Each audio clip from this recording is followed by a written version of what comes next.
ও চাচা, তোমরা সবাই ব্যবসা থেকে ঘুরে আসছো কেন? সব শেষ হয়ে গেছে রে। সরকার নতুন নিয়ম করেছে, এখন থেকে কোনো হকারকে আর স্টেশনে ব্যবসা করতে দিবে না। তাহলে আমার এই হকার গুলো বউ ছেলে যাবো কোথায়? আর খাবোই বা কি? এখন আমার মরণ ছাড়া কোনো উপায় নেই। আমার তো আবার বাড়িতে নোটিশ এসছে, পিডব্লিউডি তে যাদের বাড়ি আছে তাদের সবার বাড়ি ভাঙতে বলেছে, নইলে বুলডোজার দিয়ে বাড়ি ভেঙে দেবে। এই ব্যবসা বন্ধ হয়ে গেলে তা আমিও শেষ হয়ে যাবো, আমারও কিছু করার থাকবে না। কি গো ঘুরে আসলা যে?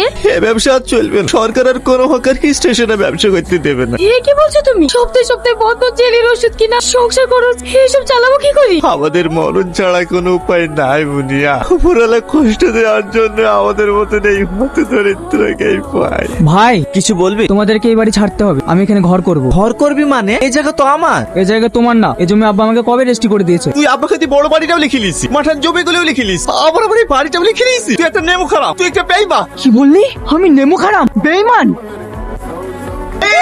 তুই আমার সামনে গায়ে হাত দিছিস? তোর এত বড় সাহস! এমনিয়া একটু শান্ত হও। আরে আমাকে পরে তো মারেনি, আমার ছোট ভাই তো মেরেছে। কি গো এখনো ঘুমাওনি? ঘুম আসছে না। আমি অনেক ভাবলাম জানো, আমরা শহরে চলে যাব, সেখানে কাজ করে ছেলের চিকিৎসা করব আর লোন শোধ করবো। সব হবে, এখন ঘুমাও। হেভি লাগছে। দাদা, এরা গ্রাম থেকে এসেছে, আপনার এরিয়ায় কাজ করতে চাই। শ্যামের লোকজনেরা এদের নিয়ে যাচ্ছিল, বাবুর ঘরে থাকতে দিই। এখানকার নিয়ম কানুন সব বুঝিয়ে বলেছিস তো? হ্যাঁ হ্যাঁ দাদা, সব বুঝিয়ে দিয়েছি। ঠিক আছে। এই শহর দাদার কথাই উঠবাস করে। দাদা যখন পারমিশন দিয়েছে, তোমাদের আর কোনো সমস্যা নাই, কিন্তু তোমরা মন দিয়ে কাজ করতে পারো। মালটা দেখেছিস? মালটা কিন্তু সেই।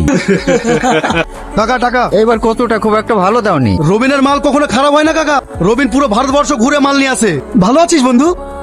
আমি এই শহরেই থাকি, কাঁচামালের গাড়ি চালাই। তুই এখানে? গ্রামে কোনো কাজ নাই, রাতে ছেলের ব্রেন টিউমার হয়ে অপারেশন করতে অনেক টাকা লাগবে, তাই শহরে চলে আসলাম। একদিন আমার বাড়িতে আয়, পাশের বস্তিতে থাকি। ঠিক আছে। আমার টাকা কই?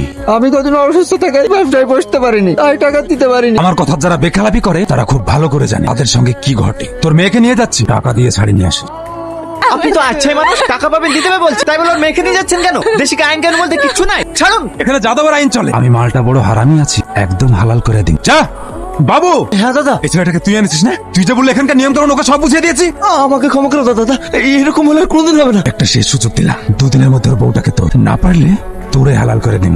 ডাক্তার কি বললো? টিউমারের সাইজ আগের থেকে অনেক বড় হয়ে গেছে বললো, এমার্জেন্সি অপারেশন না করতে পারলে। আজাদ ভাই ভিতরে এসো, একটা অফিসে কাজের মেয়ে লাগবে, তাই ভাবলাম তোমরা দুজন একসঙ্গে সবজি না বিক্রি করি, ভাবি যদি কাজে লেগে যেত তাহলে ভালোই হতো। মাসে 10,000 টাকা করে দেবে। না ভাই, অসুখ ছেলে রেখি তোমার ভাবি কাজ করতে পারবে না। না না ভাই, আমি কাজ করব।